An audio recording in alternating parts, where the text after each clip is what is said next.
నేను మరి మాజీ మంత్రివర్యులు ఈ పార్లమెంట్ నియోజకవర్గ ఇన్ఛార్జ్ శ్రీ సింగిరెడ్డి రెడ్డి గారు మరి మిగతా బీఆర్ఎస్ పార్టీ నాయకులు సీనియర్ నాయకులు అందరితో కలిసి ఈరోజు ఉదయం వ్యాయామం చేయడం జరిగింది. ఇది ఎన్నికల ప్రచారం కాదు, కానీ ఇది ఒక మా దినచర్య. ప్రతిరోజు కూడా ఈ విధంగానే చేస్తాం.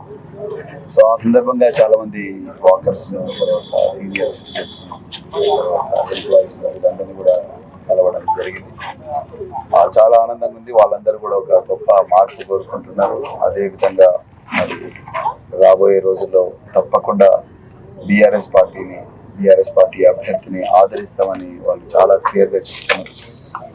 ఇక గత నెల రోజుల నుంచి నేను చేస్తున్న ప్రచారంలో అది ఆలంపూర్ కావచ్చు, గద్వాల కావచ్చు, వనపర్తి, కొల్లాపూర్, నాగర్ కర్నూలు, కల్వకుర్తి, ఈ ప్రాంతాల్లో ఒక్కొక్క ప్రాంతంలో ఒక్కొక్క రకమైన సమస్య ఉంది. బట్ అన్నిటికీ కామన్ గా ఉండే సమస్య ఏంటంటే జనాలు చాలా గిల్టీగా ఫీల్ అవుతున్నారు.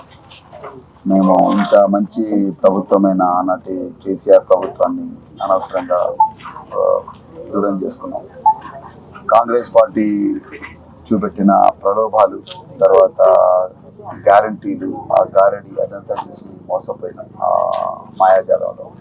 దాని నుంచి ఎంత తొందరగా బయటపడితే అంత బాగుంటుందనే ఒక భావంతోనే ప్రజలు ఎంత బాధతో ఉన్నారు. సో ఆ గిల్టీ ఫీలింగ్ అనిపిస్తుంది. సో మొన్న జరిగిన కేసీఆర్ గారి ఈ రోడ్ షో కానీ, తర్వాత మిగతా మీటింగ్లు కానీ ఎక్కడ పోయినా కూడా బ్రహ్మాండంగా జనాలు ముందుకు వస్తున్నారు, స్వచ్ఛందంగా ముందుకు వస్తున్నారు.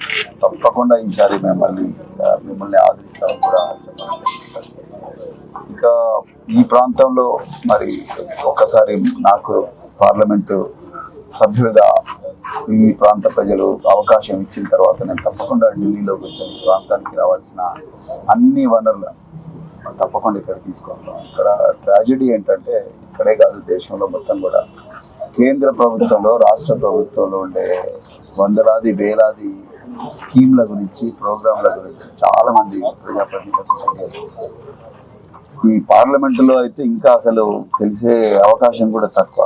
మరి 2,19,000 నిమిషాలు ఇక్కడ ఉన్న member of parliament MP Pothuganti Ramulu గారు అటెండ్ అయ్యారు. కానీ ఆయన మాట్లాడింది కేవలం 6 నిమిషాలు. ఆయన మాట్లాడిందో లేకపోతే ప్రశ్నలు అడిగిందో ఇన్ రైటింగ్ నాకు తెలియదు.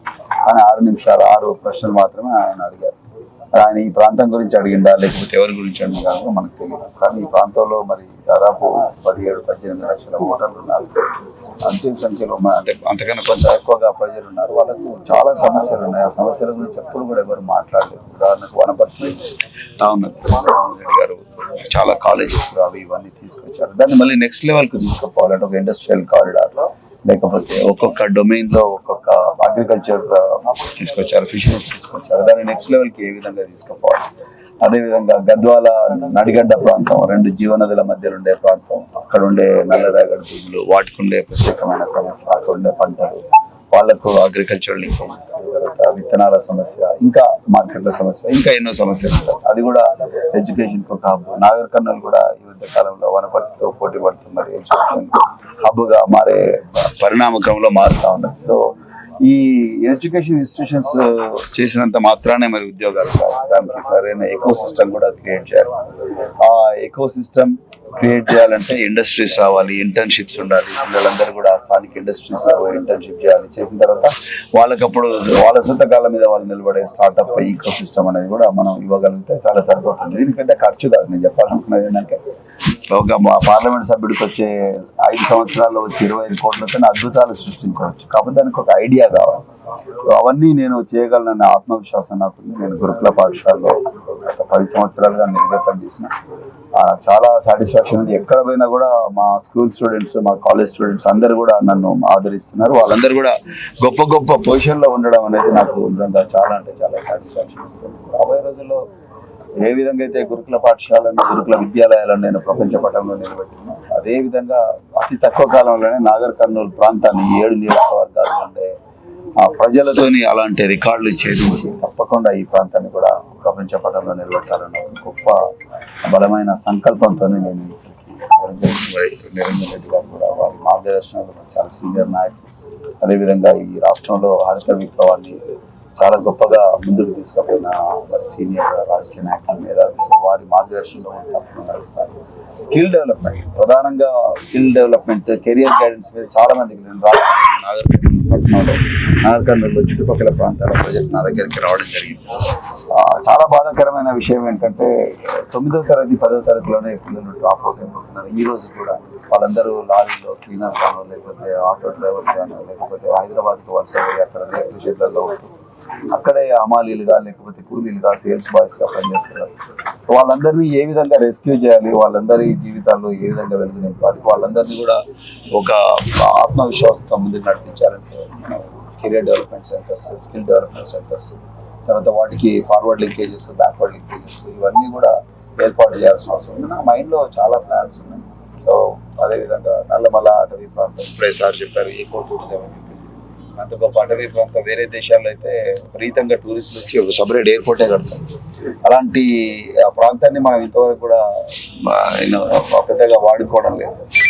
పైగా యురేనియం మైనింగ్ అని బీజేపీ యురేనియం మైనింగ్ తీసుకురావాలని ప్రయత్నం చేస్తుంది. ఆ ప్రాంతం మొత్తం కూడా నాశనం అయిపోతుంది. సో యురేనియం మైనింగ్ అవన్నీ వస్తే అంత మంచి ఈకో సిస్టమ్, సో అది కొరకు అలాంటి ఈకో సిస్టమ్ని కూడా మరి డెవలప్ చేయాలని చెప్పేసి, అలాంటి గొప్ప ఈకో సిస్టమ్ ప్రిజర్వ్ చేసి దానికి టూరిజంను బాగా డెవలప్ చేస్తే ఇంకా బాగుంటుందండి. తర్వాత అలాగే అటవీ ఉత్పత్తుల ఆధారిత పరిశ్రమలు కూడా డెవలప్ చేయొచ్చు. ఇంకా కల్వకుర్తి ప్రాంతం అంటే మీకు కల్వకుర్తిలో హైదరాబాద్కి ఎక్కువ వలసలు ఉంటాయి, కానీ హైదరాబాద్లో వాళ్ళ పరిసర ఆదాయం పెద్దగా పెరగదు. వాళ్ళు ఓన్లీ హైదరాబాద్ సెటిల్ కావడానికే పనిచేస్తుంది తప్ప అంత మించి ఇంకోటి లేదు. సో దాన్ని ఒక సెటిలైట్ సెంటర్గా ఏ విధంగా మనం డెవలప్ చేయొచ్చు అన్న విషయాన్ని కూడా నేను తప్పకుండా ఆలోచిస్తాను. కేంద్ర ప్రభుత్వంలో వేల కోట్ల రూపాయలు అట్లా మురిగిపోతుంటాయి. నేను ఒక సివిల్ సర్వెంట్గా చెప్తున్నాను. నేను చాలా రివ్యూ మీటింగ్స్ కూడా ఢిల్లీలో శాస్త్రీ భవన్, రకరకాల భవన్లకు వెళ్ళేవాడిని. చాలా మంది బ్యూరోక్రాట్స్ మా దగ్గర డబ్బు ఉంది కానీ ఖర్చు పెట్టడానికి ఎవరికి దగ్గర ప్లాన్ లేదంటారు. సో ఆ ప్లాను ఈ దేశంలో అన్ని నియోజకవర్గాలను ముందుగానే నాగర్ కర్నూలులో ఆ ప్లాన్లన్నీ రెడీగా పెట్టుకొని ఈ పార్లమెంటు అభ్యర్థిగా నన్ను గెలిపించి మెంబర్ ఆఫ్ పార్లమెంట్ చేసిన వెంటనే నేను మొదటి 6 నెలల్లోనే అన్ని ప్లాన్స్ కూడా మన నాగర్ కర్నూలు ప్రాంతం ఒక పైలట్ ఏరియాగా ఉండి ప్రతి ప్రణాళిక కూడా ఇక్కడే మొట్టమొదట పైలట్ చేసేటట్టుగా, అంటే ఆచరించే విధంగా, అమలు చేసే విధంగా నేను తప్పకుండా ప్రయత్నం చేస్తాను. ఆ విధంగా ఇంతకుముందు చేసిన ఆ విధంగా నేను మళ్ళీ చేస్తాను.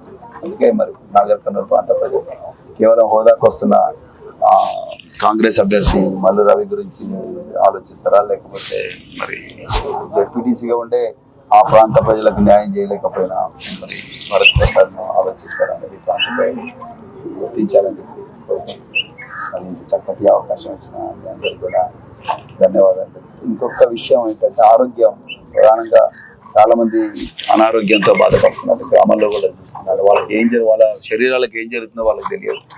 అతి తక్కువ ఖర్చుతోనే ఇక్కడ ఉండే 25 లక్షల మంది ప్రజల జీవితాలను కంటిన్యూస్ గా మానిటర్ చేసే వ్యవస్థ కూడా మనం ఇక్కడ పెట్టుకోవచ్చు. నేను గురుకుల పాఠశాలలో 24 గంటలు 365 విద్యార్థులు ఇళ్లకు పోయిన హాలిడేస్ లో వాళ్ళందరి ఆరోగ్యాన్ని మానిటర్ చేసే ఒక చక్కటి వ్యవస్థను, లో కాస్ట్ వ్యవస్థని సృష్టించాను. అదే ఈ ప్రాంత ప్రజలకు కూడా చేసి ప్రతి ఒక్కరి